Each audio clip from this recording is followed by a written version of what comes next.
This is a PI Advice Podcast.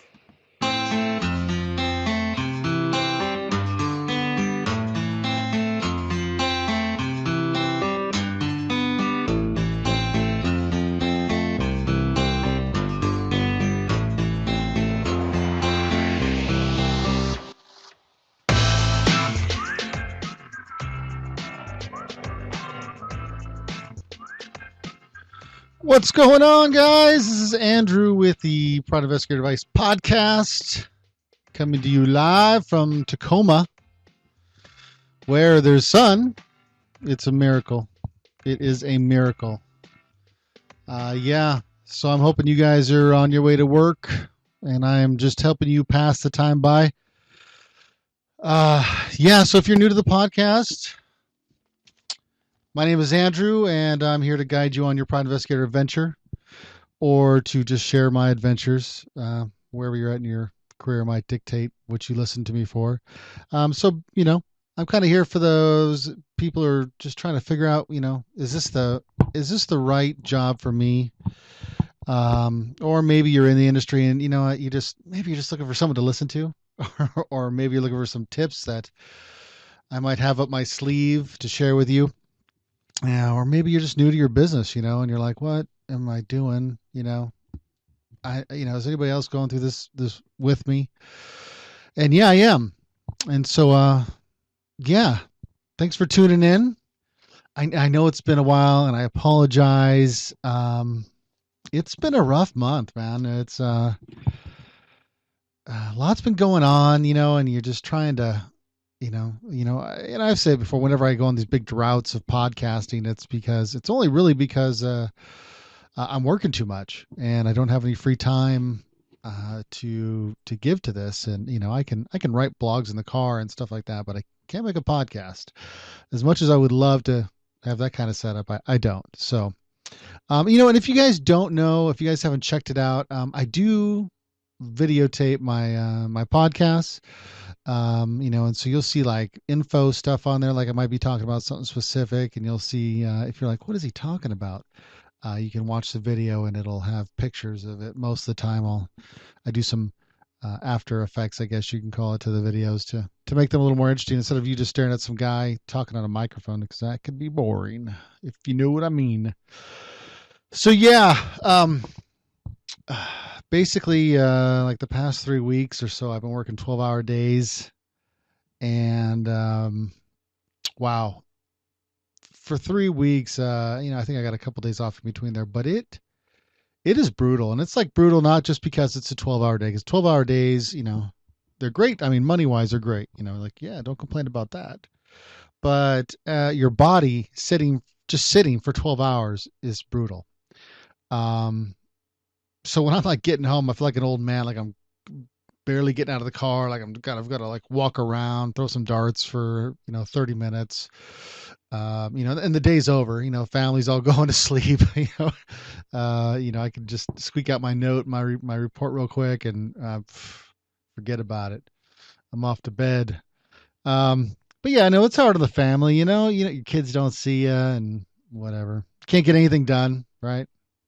But the only thing that really helps the time pass is when something happens on your surrounds. Like it's almost like you want something to happen, but you don't, because if something happens and the day starts to move along, if it doesn't happen, then you're gonna bill it the day. In most cases, fortunately for me, I was gonna bill it out one way or the other, so it didn't matter.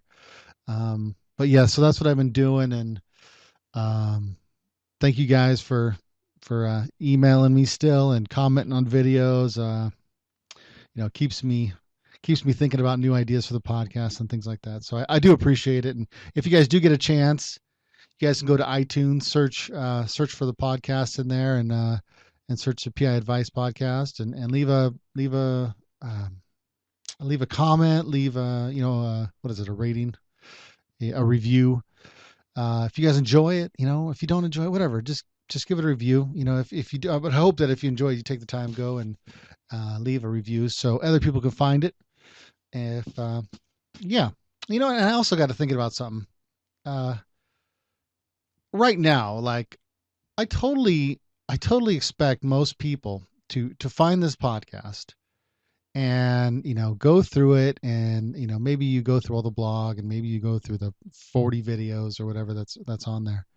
um as long as I'm putting stuff out, I don't think you'll grow out of this, but eventually I think you're going to grow out of this podcast. I think you'll probably still stay in touch. We'll be friends, and you like call once in a while, but I think you'll grow out of this eventually. I mean, because you're gonna blossom into this investigator if you decide to stick with it, um, and hopefully, if it's your desire, your own business, and what's usually happens in this career is, um, I'm guilty of it. I'm seriously guilty of it. Is that you stop looking for information, and you don't you do that just in time learning thing that a lot of people talk about, where you don't really search for information unless you need to get it. Like, you might have a client who needs something, like, well, crap, I don't know how to get that. And then so now you're searching for that information. You didn't have to worry about it before, but this client needs specific stuff that you just don't know how to get. And so that kind of goes along with private investigations. I mean, even in the insurance fraud industry and whatnot, um, I think we stop. Well, at least I know that I am. And maybe you're listening to this going, yeah, I really don't seek out new information, or maybe I did, or maybe I'm almost done. I don't know.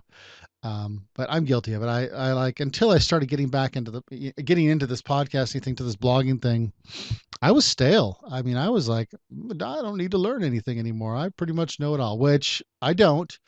So don't. Once I started the business thing and started listening to all these old timers, like, and that's nothing, it's not a bad thing. It's just these old timers with, that have been around the block a few times. They know what's going on, and they're all about the laws, and they're very very knowledgeable about things, and they've had a lot more experiences in business, and just in investigations in general, that they don't have time for stuff like this, like I do. Or maybe they just don't care about it. I don't know. But I ended up talking to my friend the other day, and that's a whole nother story. But I was talking to him. I go, hey, you should, you ever check out any of these private investigation websites, and you ever try to learn about any of this stuff? He's like, no, man, I don't care about that.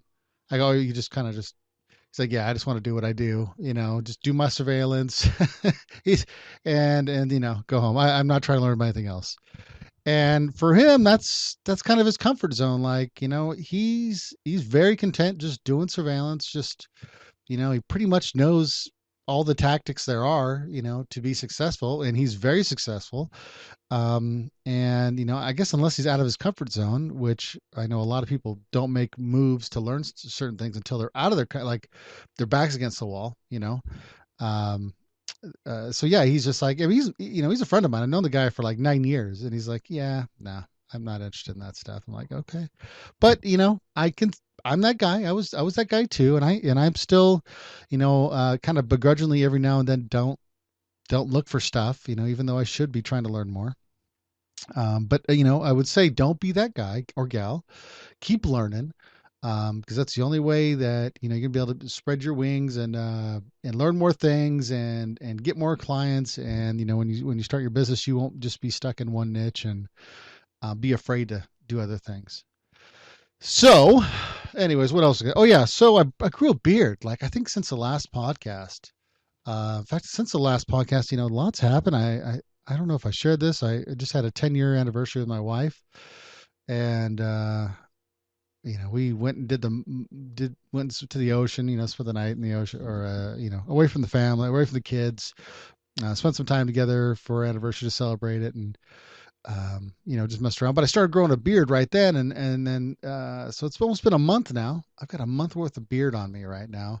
I haven't grown a beard since, and I know it's going to sound kind of funny, but since like junior high. Like, I grew a beard in ninth grade just because I could. Nobody else could do it, and then after I ended up shaving it to the sideburns, like 90210. I don't know if you guys remember that show, but anyways, everybody was doing the sideburns, or they were trying to, if they could grow them, and I could, so I did, and yeah, and then yeah, I grew out of that. But anyways, yeah, so I'm growing a beard. I'm just trying it out, man. My friend was growing a beard, and I was like, well, that looks awesome. Your beard looks great. I told my friend that, and I'm gonna grow a beard too. I'm gonna grow a beard with you. And so here I am growing a beard. Now, I don't know how it's going to affect me in surveillance. It might be to my detriment, but um, yeah, we'll see. We'll see how that goes. What else is going on? Oh man, I didn't set up my uncomfortable conversation. Uncomfortable conversation. Yeah, that's gonna have to be how I do it because I didn't set up the sound bite. So check this out. I was working for a company about, oh boy, maybe 3 years ago, 4 years ago. I'm not quite sure now. It's been a while. And we were working a 2-man surveillance. And we were set up away from the house. Like, it wasn't a big deal. We were blocks away, and it was it was a mess. We couldn't figure out who the guy was, and whatever. But that's actually aside from the story. So we're sitting there, and apparently the neighbors were getting very restless. So we're on this main road. It shouldn't have been an issue. I think we're parked maybe near a daycare church thing. I can't remember exactly. I can't remember exactly what triggered all these neighbors being so restless about us being parked there. But they were nonetheless. And apparently, they were like peeking through the windows, and the guy that I was working with was doing things almost it was stupid. He was doing things to antagonize these neighbors, like staring out his window real quick, like, they'd be looking through his windows, and then he'd make sure that they knew he was watching them, like, stop looking at me, or I don't know, whatever the case was. But these neighbors started going, they didn't have fences between their backyards, so they were talking to each other there by going to each other's homes. Well, one of these neighbors' homes was like a police officer for the city, but he was like a shift captain or whatever. Like, he was one of the bosses. And, of course we don't know this, and we don't know any of this is unfolding. And so the shift guy, the big boss man, apparently calls in a couple cars. And so I'm sitting in my car, and I look over and I see a cop car coming towards my car. And I get on the radio. I say, "Hey man, there's a cop car coming." But he didn't see the cop car on my side. He saw the cop car on his side. He just thought I was talking about his car. He's like, "Yeah, yeah, yeah, I see it." And these cop cars pull up, and the guns are out. And I open my door. I'm like, "Oh crap!" Like, what the heck did we do? Like, we're just sitting here. And so I opened the door. I'm like, because they didn't even know I was there. To be honest with you, they realized I was there after the fact, because they were really there for the other guy I was with. And then they realize I'm there, like, on the loudspeaker. You need to get out of your car and, have your hands in the air and walk towards my car. And so they have their guns drawn. They're pointing them at me. And so I'm walking, like, and it felt like an eternity because his car was parked pretty far away from my car. And so I'm walking, hands up in the air. I'm like, oh, Jesus, and I look over, and the neighbor has got he's got a radio thing on with I don't know, he's got some kind of police gadget radio thing going on. And he said, yeah, yeah, get over there. And I'm like, and who the hell are you? Like, because I don't know he's the shift leader, and he's a neighbor. He's kind of getting sassy with me. I'm like, dude, come on. I've already got gunpoint. I don't need you mouthing off to me. I didn't even do anything wrong. And so I'm like, and who are you? And he's like, I'm the shift leader in, this police department. I'm like, oh, well, I'm a private investigator, sir. I got real quiet, wasn't going to be sassing that guy. So he's like, as I'm walking, the guy's like, and so what are you doing here? And I'm like, I'm a private investigator. I'm private, don't shoot. I didn't say don't shoot, but whatever. So, he hands against the car. This has never happened to me before. So this is out of the ordinary. And he's patting me down, and, he checks my ID. He's got my wallet, and he's like, okay. And I'm fine, right? And so, and I think they're talking, talking to the other cops, and talking to the other investigator, but this other investigator he doesn't shut up. He's getting, I mean, he's like being a smart ass. He's, excuse my language, he's being a smart aleck. He's talking back to the cop. He's just like, and he knows he can get away with it because he really hasn't done anything wrong. And we are licensed private investigators, so we basically have the right to loiter, but we don't have the right, well, we shouldn't have the right to be smart aleck. And the worst part about it was that there was a guy riding along in this other investigator's car, and he was potentially, the guy was going to get hired. And when it was all said and done, the cop's like, you got a bad attitude. He didn't say this to me. He said this to the other guy. And I'm like, dude, I can't remember the guy's name. I'm like, dude, shut up. Like, just let this guy, just give you the rundown, tell you why he was, they're here, and then let him go. Stop talking, and he didn't want to hear about that. So anyways, the cops leave him, and I tell this recruit guy, which was probably a mistake on my part, but I'm like, you see how that guy was talking to the cops? Like, don't be that guy. You do not want to talk like that if you get hired. It's going to cause you nothing but problems. And he's like, yeah, don't worry, I don't plan on it. Unfortunately, the guy didn't get hired for other reasons, but just that little conversation ended up causing some stress with my relationship with that company, because the guy that I was speaking about was related to the owner or something like that, so it didn't go over well. But regardless of the fact, you don't talk like that to the cops. And hopefully in a interview coming up soon, I will have a special guest. Actually, I was supposed to interview him this weekend, but family things kind of got in the way of both of ours. Like, he was busy and I was busy, but hopefully I'm gonna have a special guest. We're gonna talk about some cool things. I don't want to spoil it because it'll be spoiled if I tell you, but it'll be cool nonetheless.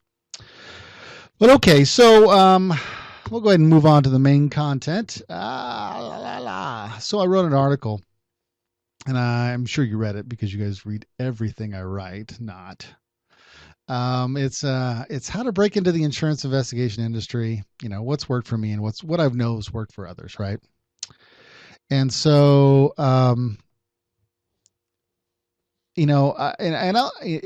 what kind of reinforced me even talking about this in the podcast was because I got some. I can't remember if he wrote me on a video or wrote me on. I think he was actually watching one of the podcast videos, and he was just like, "Hey, I just want to learn how to get more clients." And we corresponded back and forth a little bit on the I think it was on the video, the comment section. And and someone's, a lot of people will write and they'll say, hey, I just want to learn how to get more work. And it's a very it's a good question, right? I mean, we all want to know how to make some more money, but it's very vague. Like, when everybody wants to make more money, or makes, well, most of us do, I guess, but like, I guess it's kind of hard to answer when I don't know what you specialize in, and and not that I'll even have the answer, even if I do, right? I maybe could throw some things like, well, I know so-and-so did this, I know so-and-so did that, or maybe I did whatever, but it helps. It helps to give a little backstory to who you are, maybe, what do you specialize in, maybe so I can put some more focus on it. But this gentleman had a particular background. And I don't want to give anything away because I didn't ask him or anything like that. But he has this like we'll call it a civilian background, right? Where he had this another form of employment, and he's actually using that to his advantage, right? He's using the skill set that he had prior investigations, right? And he's selling that. I know this all sounds vague, but I don't know. It's kind of like, let's say if I was a mechanic, right? And so I was a mechanic in another life, and now I'm a private investigator. I would be trying to sell, my services on, I don't know, frauds committed by Jiffy Lube or something like that, like how they didn't change something, or, so I'm using this knowledge of, being a mechanic, and I'm translating this into a product for a client, a potential client out there that might be interested in this. So that's what he did. I mean, this isn't that he's not a mechanic, but that's what he's doing. He's selling a specific product based off of a knowledge that he has. He's an expert in something else.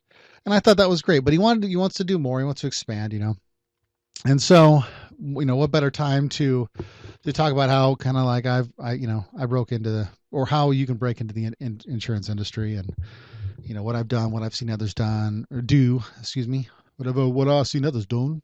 Anyways, so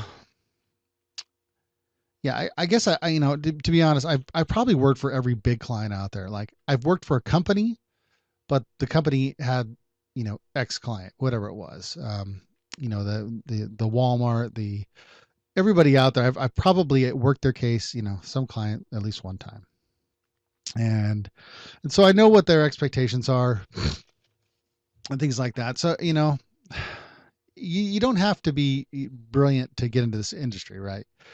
You just kind of got to know the job. So not just knowing the job, you got to know a bunch of things. So you got to know the job, you got to know the lingo, you got to know where to find your clients, right? You got to where do I go? Who do I talk to, right? I need some kind of some starting ground to work with.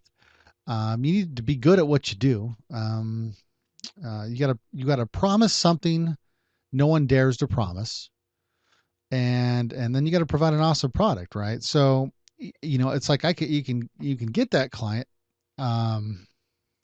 You can, but if you don't know the lingo and you don't know, and they can sniff something that's not right, they don't believe you. They don't believe that um, you know what you're talking about or you know what you're doing, then you're not going to ever get a case again. They'll snag it right back from you. That they won't give you any more work. You got to know where to find these people. So let's get into it. So first thing, I said we need to know the job, right? Surveillance isn't just surveillance. When you talk to insurance companies and you talk to, third-party administrators, when they say certain things, you gotta be able to know exactly what they're talking about. You can't just go or look it up later because they're gonna have a conversation with you. And some of these insurance and whoever the people are that are giving you the work, the claims adjusters or whoever it could be. Some of them are going to have more knowledge about this than others. They're going to be, some of them are going to be very knowledgeable because they've been assigning insurance work for a very long time. And so they've been doing it. And some are going to be oblivious, right? They're just going to be like, here's a case, here's a person, and they're not going to give you much information. They don't know what to do. But, some of the questions you kind of like, we're going to have to know, right? So that, just to be able to answer for yourself is, like when you start an investigation, what's the general start time, right? Can you pretext anybody in the course of an investigation, or, what are time shots? Why do we take time shots? What are medical acronyms that are going to be used when you're conversing with these TPAs, these insurance, companies? What are signs of a fraudulent claim? What's acceptable and what's not? These are some of the questions you need to know before you start calling. And these aren't like questions like you can't find the answers to, right? So, what's the generally accepted start time for the insurance investigation? 6 a.m. That's the answer. And then you can kind of find a pattern from there. 1 or 2 days isn't a pattern. The third day might dictate the pattern. Maybe the guy just doesn't get moving until 9 o'clock. So maybe you start a little bit later, an hour later. Can you pretext anyone during the course of investigation? Well, there's some gray areas there. I don't like to pretext anybody that's represented. But some companies will be like, well, you can make a phone call or you can do this. And I'm like, all right, we'll put that in writing because when I get in trouble for this, I'm going to be pointing at you. Okay. Because you're making me do this. That's my feeling on it, and whatever. What are time shots? Time shots are when you take video of the area you're doing surveillance in for, whatever, 5-10 seconds. Basically, and that's just one of those things. Not every company does it. I have been doing it for like 10 years, so it's ingrained in me. Whether like a client wants it or not, like I'm just like, here's a time shot because I'm going to show you that I've been here for the 8 or 10 hours or whatever. And why are we taking time shots every hour? Because we want to prove to the client that we've been there, and if we've had to move, where are we? And also, it's kind of like integrity. I call it like a second integrity shot. You will actually see, as the sun moves across the sky, you're going to see the shadows change, and somebody watching that video can say, "Yep, he's been there for 8 hours because look at the way the shade falls on the tree throughout the day. It moves." That's one of the reasons. Um, Medical acronyms. Um, that's going to be important when you're trying to read the notes from an insurance adjuster or a third party administrator. You don't want to ask, be like, so what's an MMA, or what's a I know I'm trying to think of them as we're talking. I've only really mastered like a handful of them, but it's I can't even think of them. I've been doing the podcast. I probably should wrote some notes. Uh, uh, it, it's so many. Basically, look, I mean, it's hard to fake it. You got to have some kind of knowledge of this stuff. And I would just, at the very least, if you just got a BS with some people that are already doing it, your association, just call an investigator. I don't know what you got to do, but you got to learn some of the stuff so you're not going in there blind. You know what I mean? Kind of have some bearing on the industry. Oh yeah, so I guess I did write it down. Knowing the lingo. Okay, so like, the client might email you and say something like, "Oh, the claimant was involved in an MVA, motor vehicle accident, and he has an IME tomorrow, which is an independent medical evaluation." Um, and so, like independent medical evaluation, and this is stuff you guys can Google. Um, from my understanding of talking to adjusters and other investigators, it's when the insurance company's not picking the doctor, or and the claimant or the attorney sides, it's not their doctor, it's just somebody that's all, just does it independently. He's not working for either side. He's just give this non-biased opinion on the person's injury or whatever. Let's see here. What else we got here? We got all right. Yeah. So let's see, Lingo. Yeah. So not the okay. So where to find clients, right? I know I'm just kind of bumbling along here. It's because I don't prepare, man. I just come out here and just want to talk to my friends, just talk to you guys, touch bases with you on your drives or while you're sitting on surveillance, right? Okay. So where do you find clients? And I'm kind of skimming through my notes here, so I hope this doesn't sound too kurape. See, you got self-insured companies, you got third-party administrators, you've got cities that actually they've got their own like little claim system. They literally will give you the work. They have their own. You got to find out which of those cities are self-insured. I think my mic's so much louder. I just lifted it up a little bit. It makes a lot of difference. Let's see here. Then of course you got your insurance companies. But here's the thing though. Okay. I mean, you could probably find TPAs. You can Google them, TPAs in your city, or you don't have to, it doesn't even have to be near you. I mean, those are the ones you can go and say, "Hey, what's up? My name's Joe. I'm a private investigator." But the ones you want to call, search, third party administrators, self-insured companies, Google these things. And then you just got to get on the phone. And that's probably the hardest part for most people, is because it's a little intimidating. It's been intimidating for me. It's intimidating for a lot of people. You just don't, but some of the people that I know that really knocked this out of the park are I always think of this guy, Steve. He was just a real go-getter. He like would call the insurance company and be like, "Okay, well, who assigned your surveillance? Who assigned your investigative work?" And they'd be like, "Oh, such and such department." He said, "Well, can I get the phone number to that department?"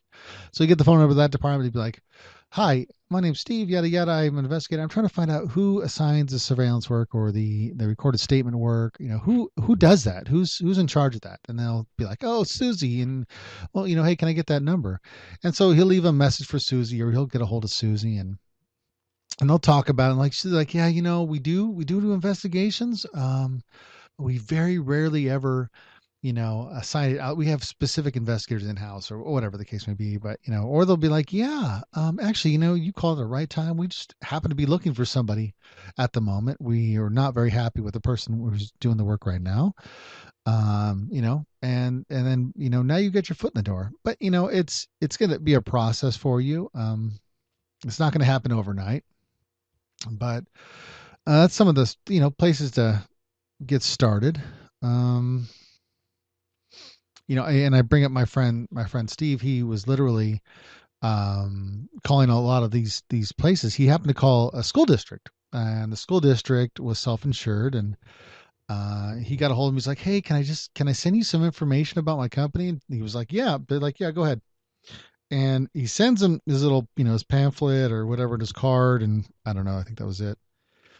And they call him like whatever, like a couple weeks later. He did not expect it. Like he just thought he was going to send his stuff to her, and that was going to be the end of the story.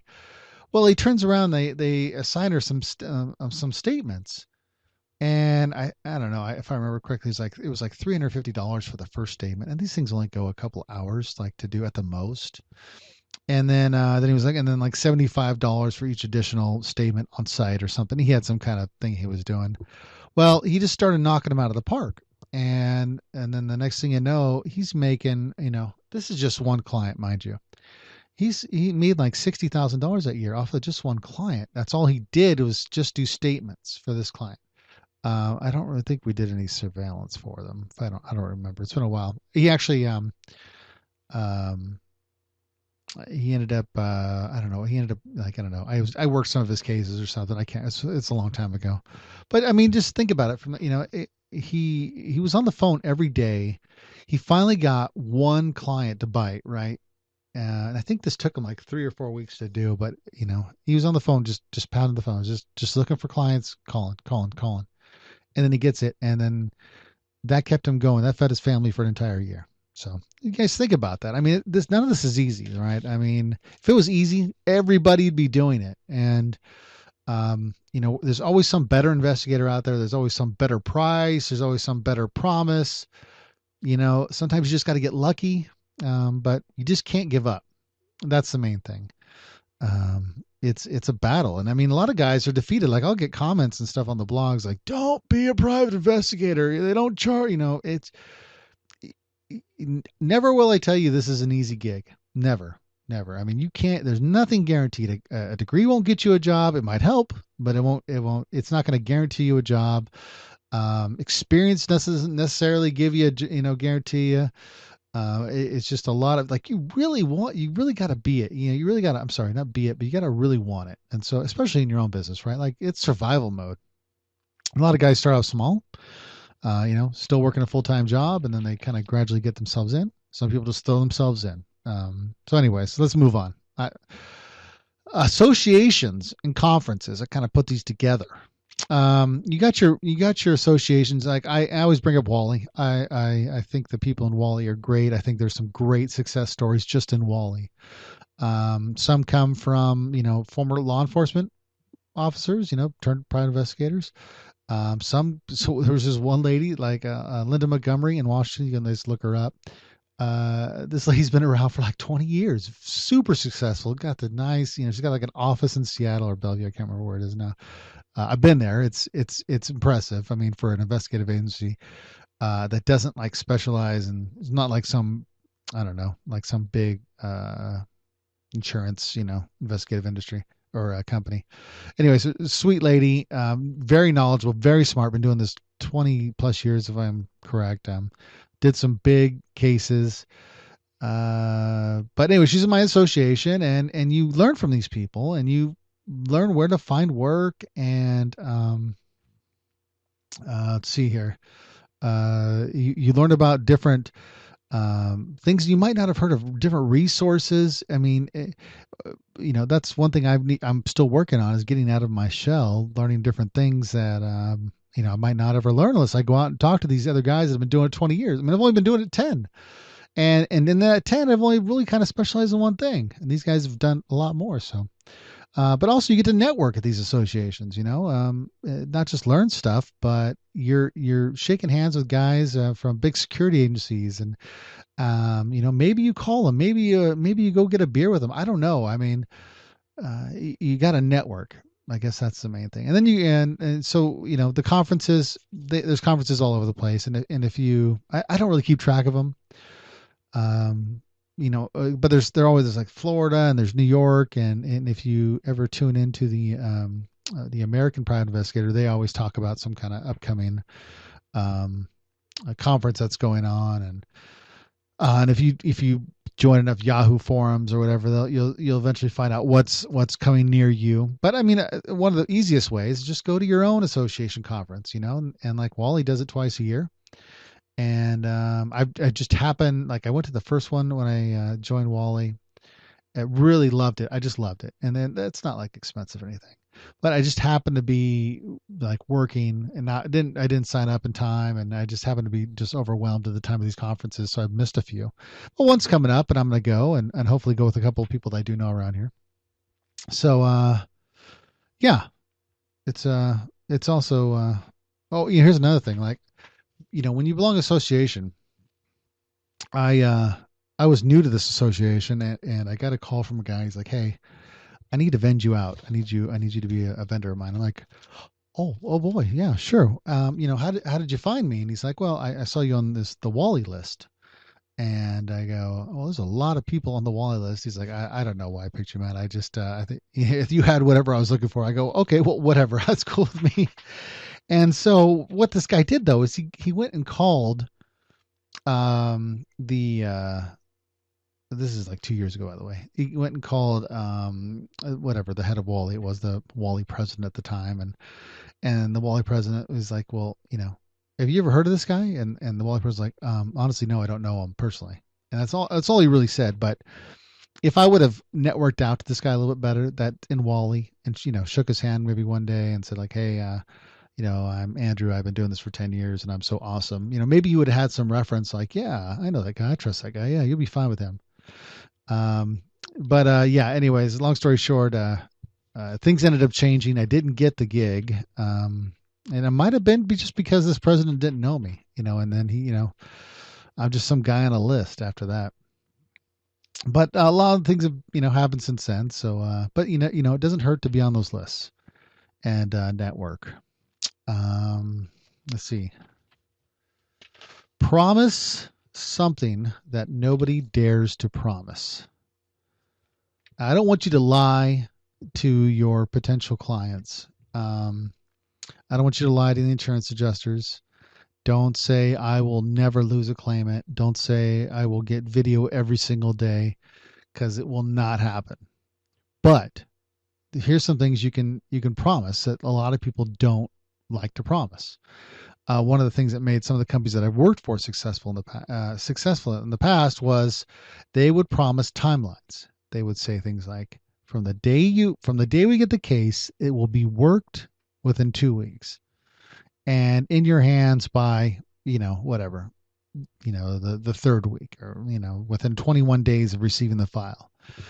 Some people will say this case will be worked 2 weeks will be this case will be back in your hands within 2 weeks. Like literally it'll be worked and a report and a video will be in your hands.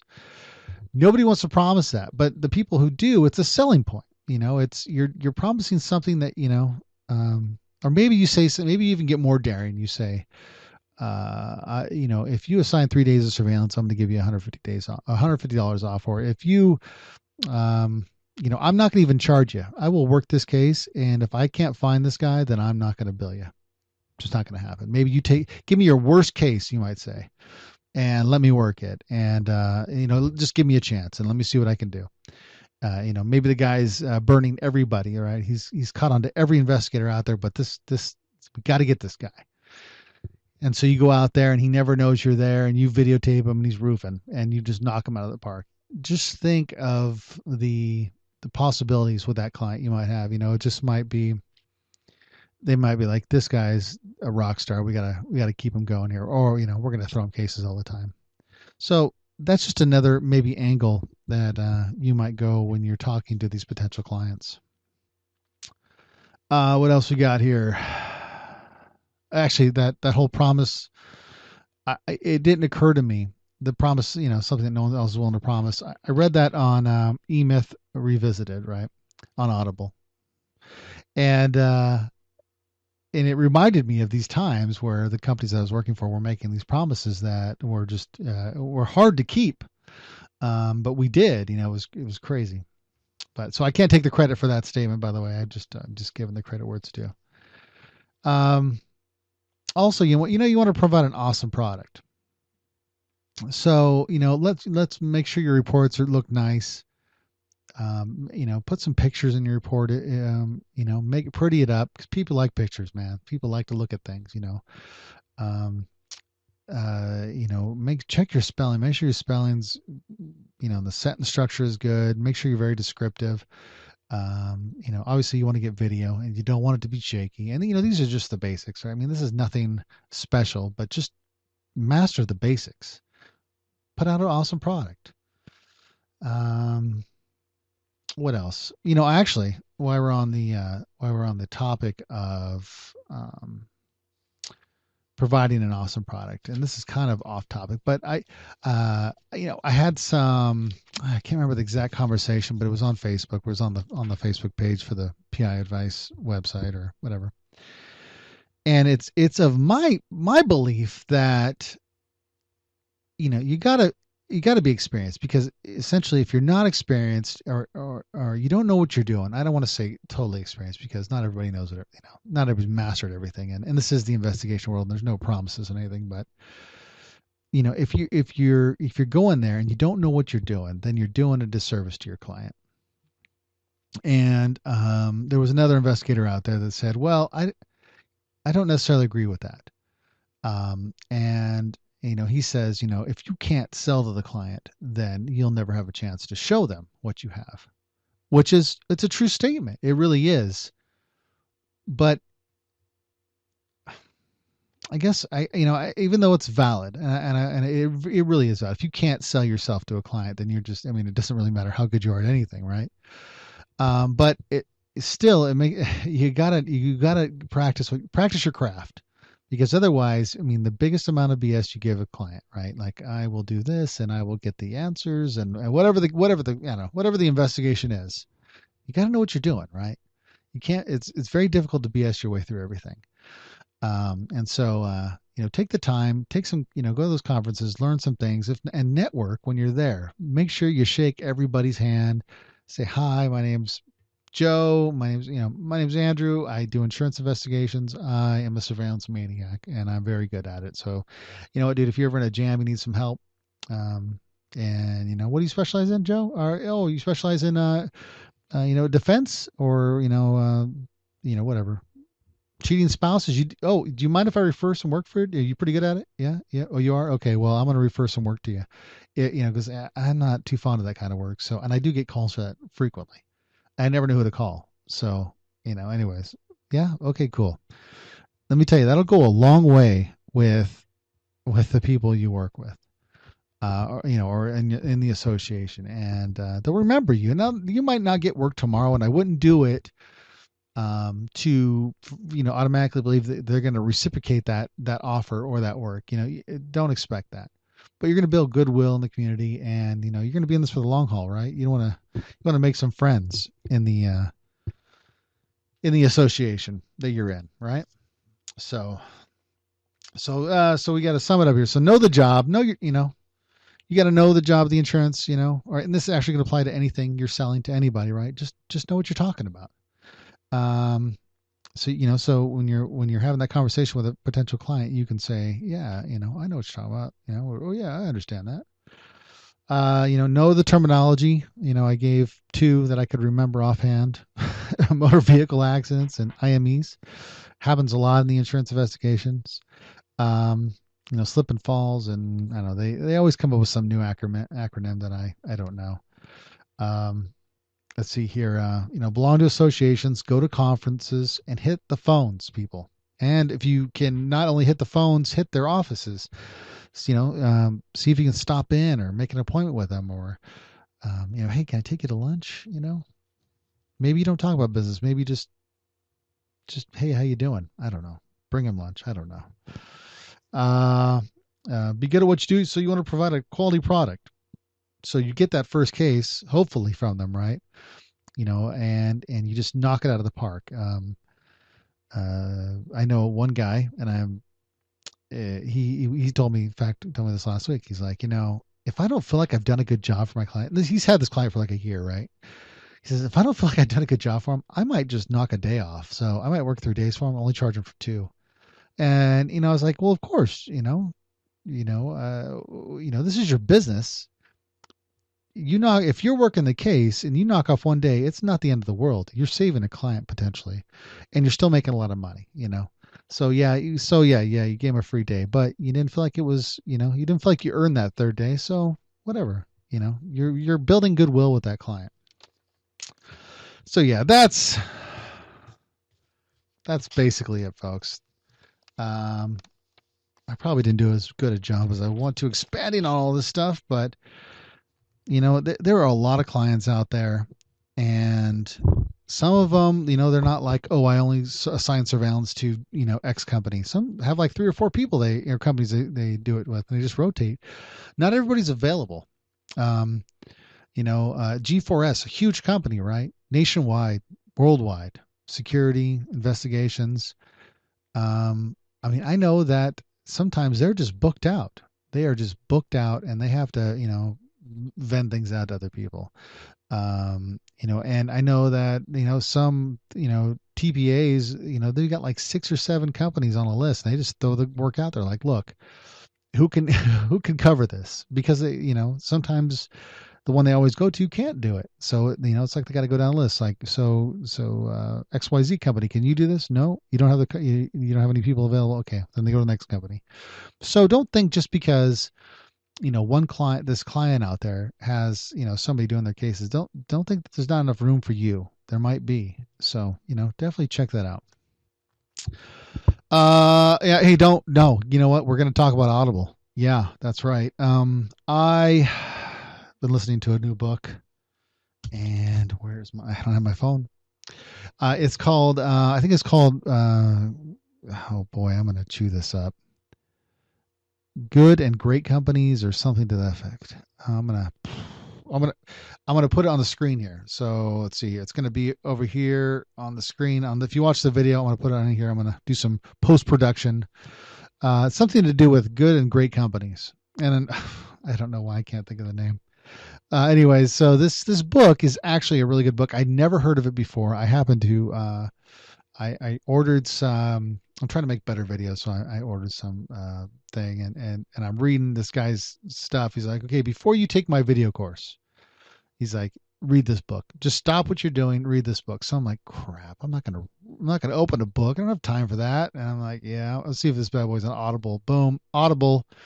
And there's like it's like 20 hours, I think, of audio. I don't know. It's a lot of audio, but it talks about case studies with different huge companies like Wells Fargo, Bank of America. It talks about like Gillette and some other company. It talks about all these, like, it gives comparisons, like, and it tells the difference between what made this company great and during the same economic conditions, same information. They all have all the same information as the other company. One company turns out to be great, the other company not so much. They just were just good. They made a profit, but they weren't great. There was great things that happened to this company. And so maybe it's from good to great. Maybe that's what it's called. I don't know. You'll see it up here somewhere on the video here. But so, yeah, if you want to check that out, it's definitely a book if you're a private investigator and you're in the car for hours and you want to learn about some cool stuff about some companies that you might not have thought about, what made some of these companies great. You'll want to check out the book. I'll put it in the notes in the blogs of the Private Investigator Advice website. And that's at PrivateInvestigatorAdviceHQ.com, because that's the headquarters where the awesomeness happens. I'm going to make that like a tagline on my mug or something. Awesomeness happens here. All right. So yeah. So if you guys want to support the show, and you guys are going to get Audible anyways, right? You're just gonna, right? You guys want to check it out. You guys want to go to audibletrial.com PI Advice Podcast. And they will know that I sent you to this awesome place to listen to books and get your knowledge on. Yeah, man, check it out. I know some of you have been doing it. I want to thank you because I know and I appreciate it. It helps keeps this thing going, and kind of keeps me, even I'm motivated anyways, but I'm like, doesn't hurt to help support the show. I appreciate it, guys. Anyways, I hope it helps you, and I hope that book helps you if you guys get it on Audible. Man. Anyways, it's a good book. I'm not even through it. I'm like, I don't know, like 2/3 through it. And also, there's some other books I've been reading, and I'm reading them for my blogging purposes, how to write good stories and stuff, and make them interesting for you. So I can't think of the name of that either because I don't have my phone with me. But anyways, guys, here, check it out. I want you guys to soak in all the awesomeness that just happened on this podcast, and think about how you are going to just knock the socks off your client. Think about how many times you're going to call your client on the phone. If that's what if that's this direction you want to go, you want to expand your horizons, also you can always vend. You can always be a vendor, call different companies, find like, hey, are you guys looking for coverage in this area, in my area? I will work for X rate. What do you got? Whatever. I don't know. It's just another way to kind of get your foot in the door, get familiar with the work of the insurance investigations. Anyways. So I think that about wraps it up, guys. I'm just kind of stoked that I just got this knocked out. And I've got other topics in the hopper because you guys are always like generating the conversation and gives me stuff to talk about. And, we might not always agree, but the main thing is that we can kind of talk about it here. And maybe there's some entertainment value in this podcast. And you guys, like, hey, you know what, Andrew, I know all this stuff already, but I just like to hear your stupid stories. That's why I listen to you. And I'll be like, okay, thank you. I appreciate that. So you guys take care, be safe. I just ate up, whatever you want to call it, 51 minutes of your life. You guys will not get it back unless you're driving. It kind of worked out. And that's it, guys. So let's do some outros. Turn that down just a wee bit. I've got some new podcast equipment coming. It's going to make for some awesome videos. It's going to make for some awesome podcasts. Won't be so much background noise. Yep. I made enough money to be able to kind of splurge on. I'm just, finish up my podcasting studio. Hopefully get a backdrop here, make it look real professional so you don't have to see like pictures of me and my dog. My dart trophy. My hair comb for my baldness. Where is it at? Right there on the video. You can see it right there. Anyways. Eventually we'll get there. I'm not the professional. I just like to have fun doing this now. I think it shows. So, hey, be safe while you're out there. Think about investigations, and I'll talk to you soon.